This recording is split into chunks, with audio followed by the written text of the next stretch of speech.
a motivational session, and it's called Mentoring Startups in CLMVT. Ladies and gentlemen, and now I'd like to introduce you to the former president of Thailand Tech Startup Association, who will be telling us more about this. So please put your hands together for Kun Patai, Padungtin. A big round of applause, please.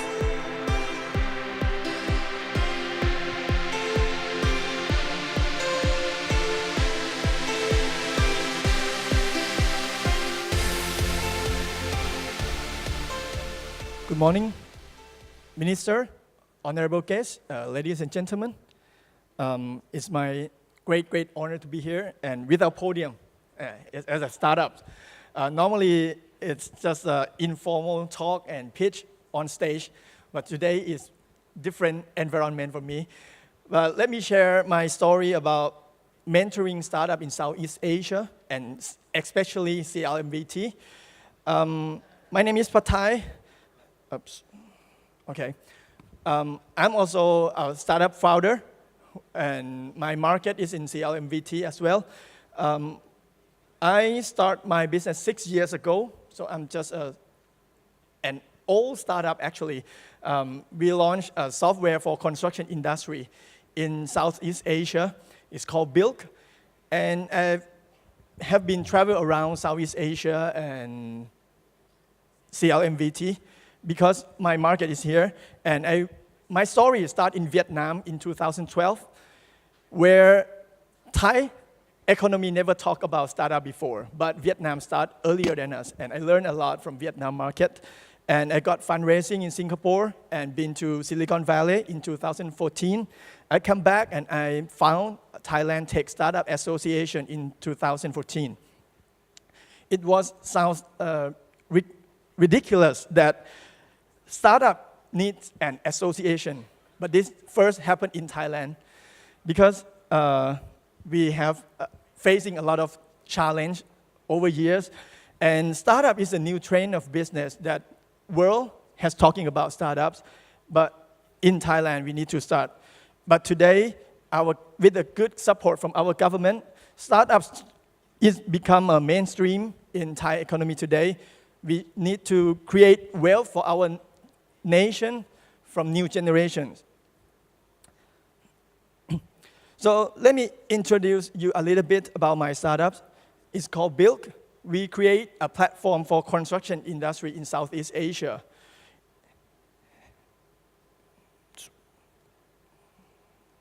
Clicker doesn't work. Okay. Because Southeast Asia is a high-growing economy, and construction is a big sector here, but it's different from the developed country. CLMVT, we need a lot of investment and in construction. So what we provide is we provide a free construction management software for construction SMEs. It's first free software, enterprise software in the world. Why we choose this business model?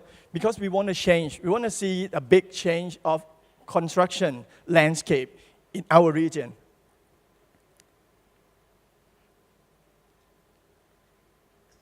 Okay. Now in Thailand, we have 13,000 companies run their business every day on our platform. It's nationwide. It's not in Bangkok.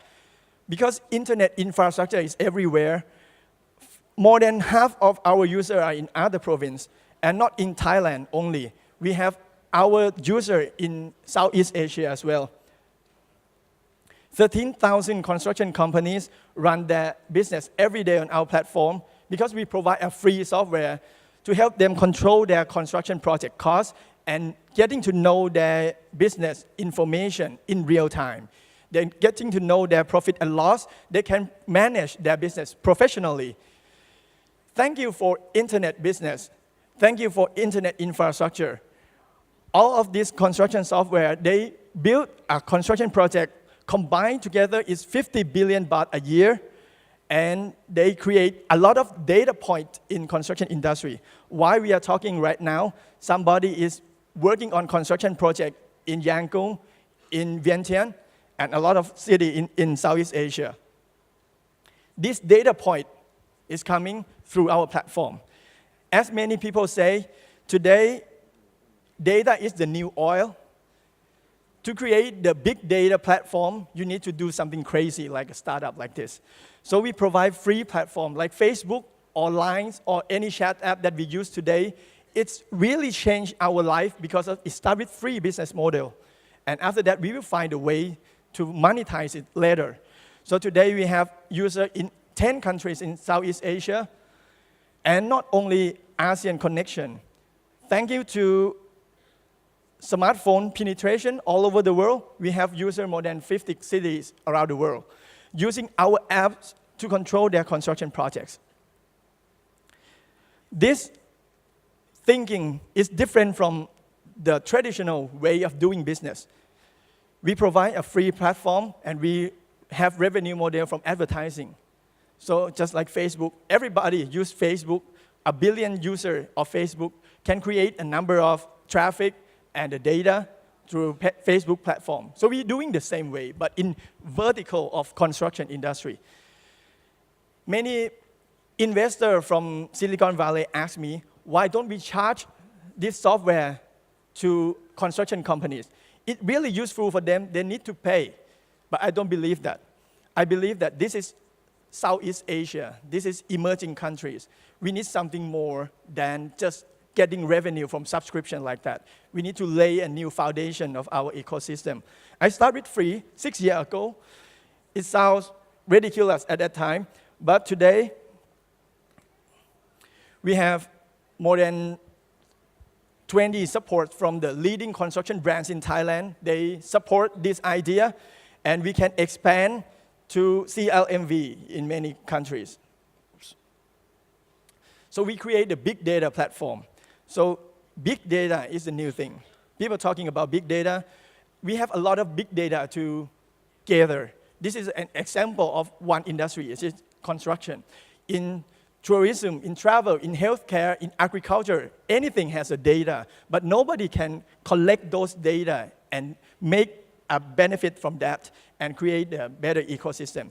So from the data that I have, I can create industry benchmarking. This is what happened in Thai construction industry over 5 years. What is the trend? The changing of cost structure, the more growth of subcontractor in the portion, and the decrease of direct labor in the portion. So we monitor it better. We can understand more what construction business spending in the construction projects, because the data point that we have, 400,000 documents that create a year can create a big data platform. So we know what happened in steel industry in Thailand, and now we start working on other countries in Southeast Asia. We can create the market share of any construction products.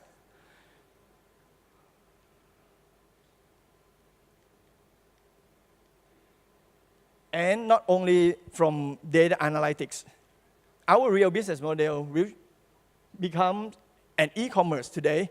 So we start with advertising 5 years ago. And then in 2012, I got going to a startup pitch in Ho Chi Minh City. At that time, I'd be a representative of Vietnam startups to be pitched in the final stage in Singapore. Because Thailand never talked about startup in 2012. Okay, so I have to go to Vietnam. And I got an award of most promising startup in Asia in 2012. An investor asked me that only advertising is never be enough for startups. Advertising is the lowest fruit of internet business. So what else do you have? Okay, at that time I say I have a big data. I collect the data and information in construction industry. And I'm not sure how to monetize it at that time. But today, our data is really big, and we know how to monetize it in the right way. So we know what is the demand of construction professional, what they are looking for, what they want to buy, what type of steel, what type of roof tile they want to buy in any part of Thailand. And then I can match those demand to the supply, to the manufacturer in Thailand, what they want to sell. So matching demand and supply is the fundamental of e-commerce. Today, we are the e-commerce platform, B2B e-commerce platform for construction industry. The first one in Southeast Asia. And we start in Thailand, we expand to Indonesia. And our user community, we have strong user community in Laos, in Philippines, and also this year we are targeting in Myanmar market. So our business model shift from we crowdsource construction data. So until today, we make a data-driven construction supply. I can run a construction supply without any warehouse, without any fleet of truck, but I can match demand and supply digitally. So that's our story. I got some award by pitching like this on the startup stage. We are the most promising startup in Asia in 2012. We are the winner of Demo ASEAN 2013. And last year, we are Technology Leadership Award in Thailand. So that's my story. So today I want to, that's an example of just a startup from Thailand that have some impact on CLMV market. But some of you may think about what is really a startup, what is exactly startups. So there are many definitions. Most definition that people talking about is from Steve Blank. A startup in the normal terms that people talking about is about a company that designed to search for a repeatable and scalable business model.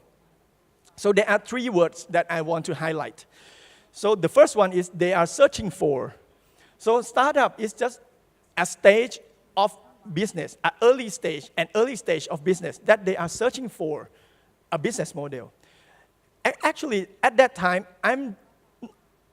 I didn't know what I'm doing. I didn't know how many users I need to create advertising revenue. I'm not really know how many market I need to enter. So at that time, it's an uncertain stage that we are searching for. We are experimental. We are searching for a repeatable and scalable business model.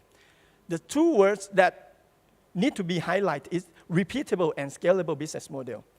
We need to do something new to disrupt an existing market, disrupt and traditional business to create a new business and create a wealth for our nations. So that's the way startups think.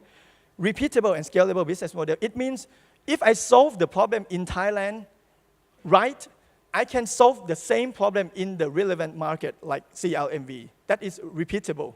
And scalable means I can scale it exponentially without putting more resource, but I can scale it by digital. So that's the key of startup today.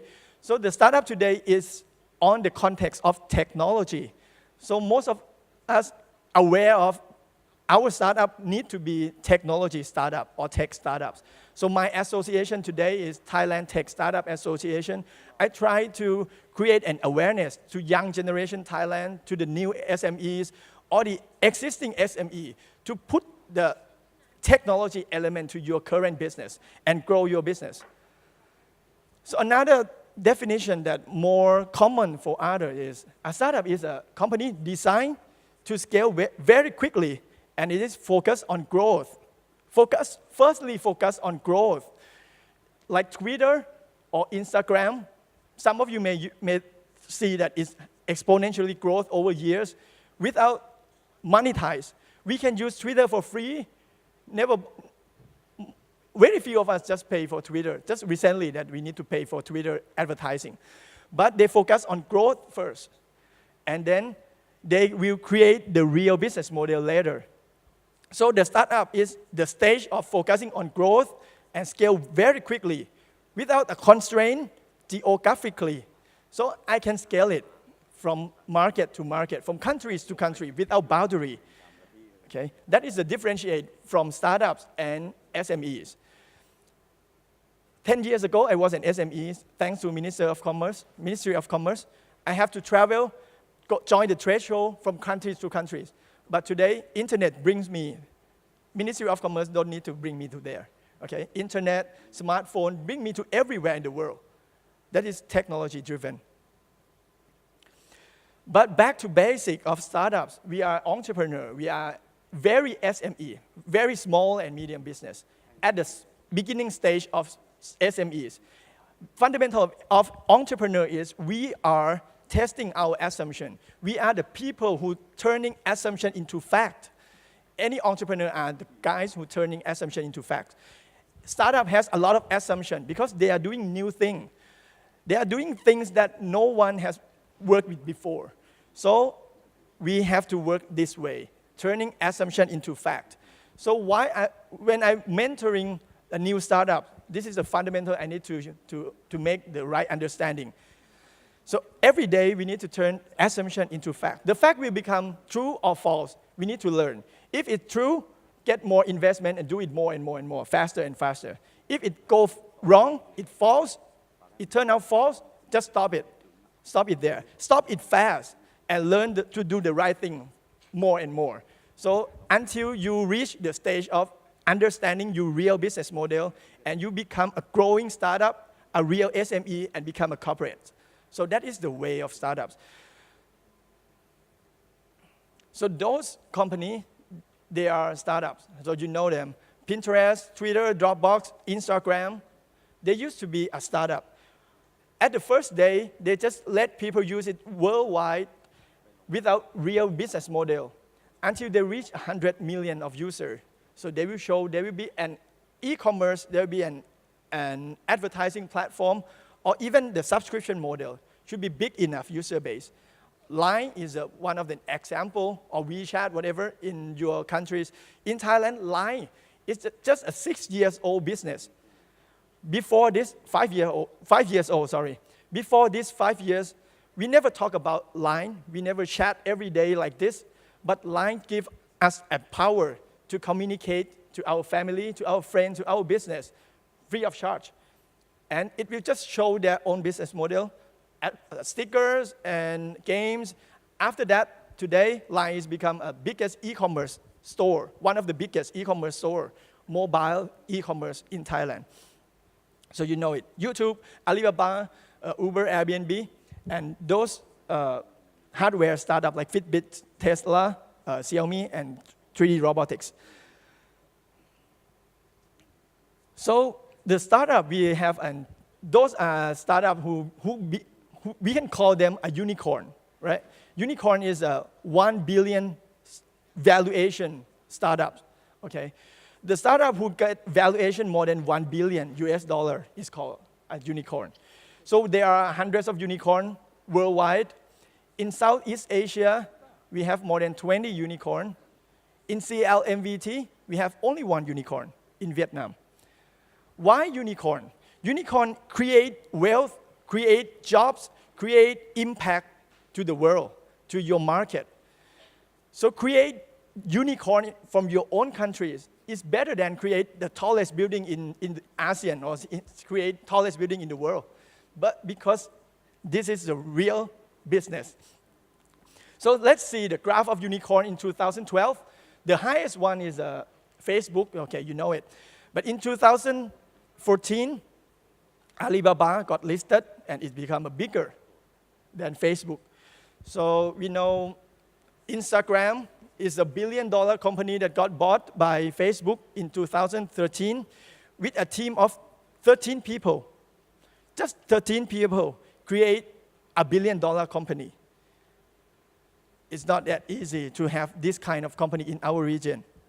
But it's nothing impossible. If we start thinking about making a unicorn today, it's possible to see CLMVT unicorn more and more in the future. Okay, $1 billion unicorn until more than $10 billion unicorn. So you know it, Line, LinkedIn, from China, a lot of unicorn from China.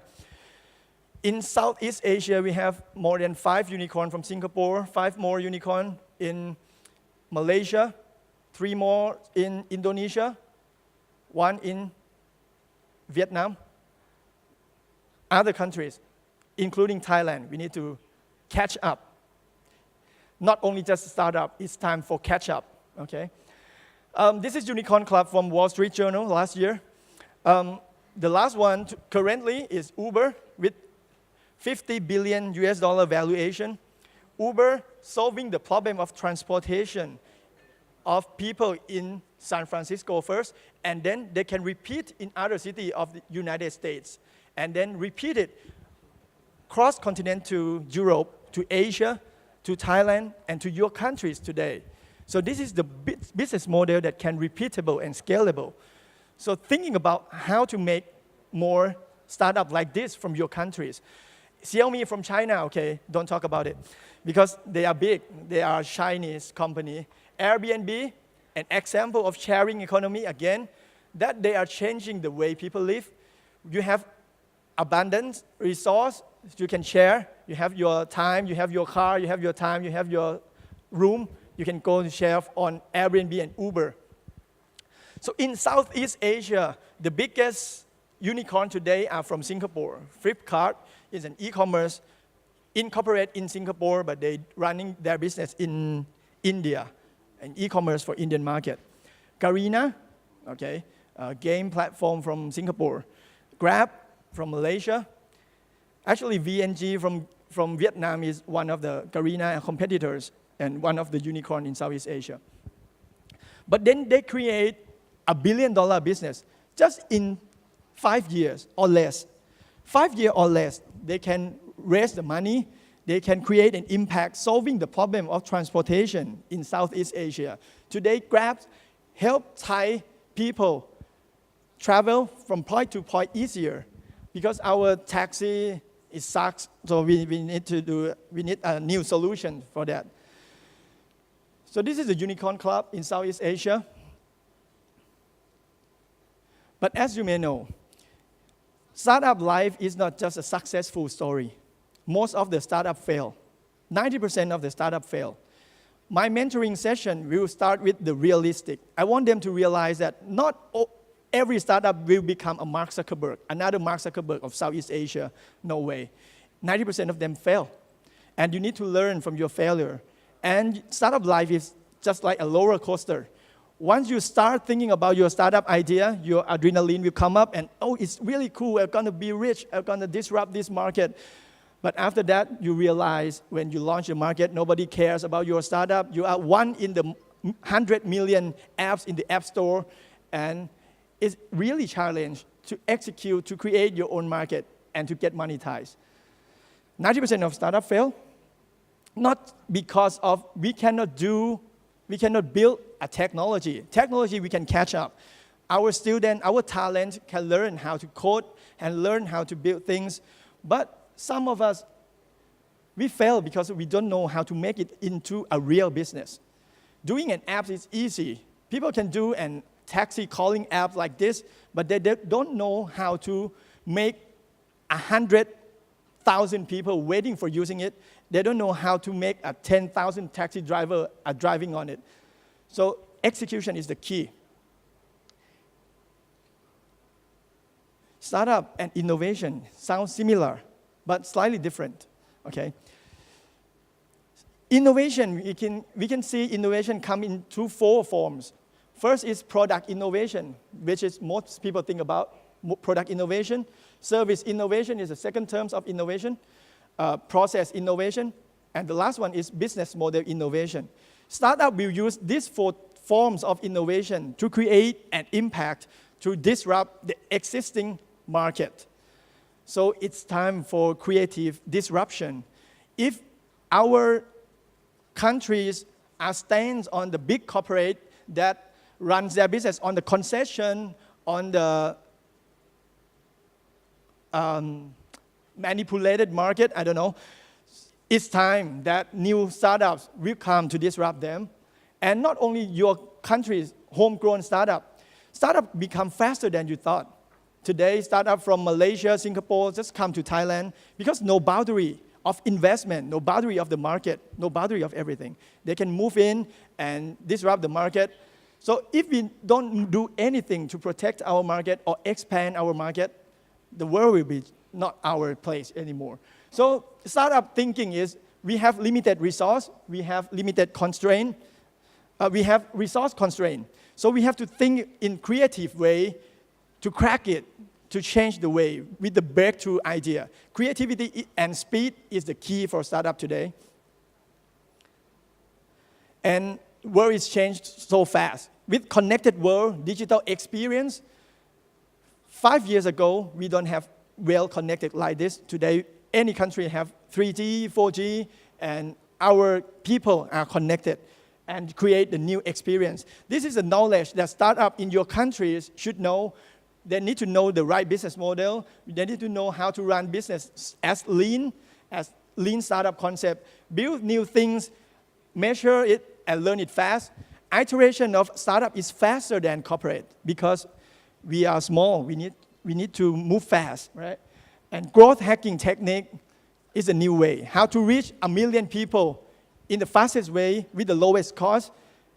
And we have a lot of metrics to monitor.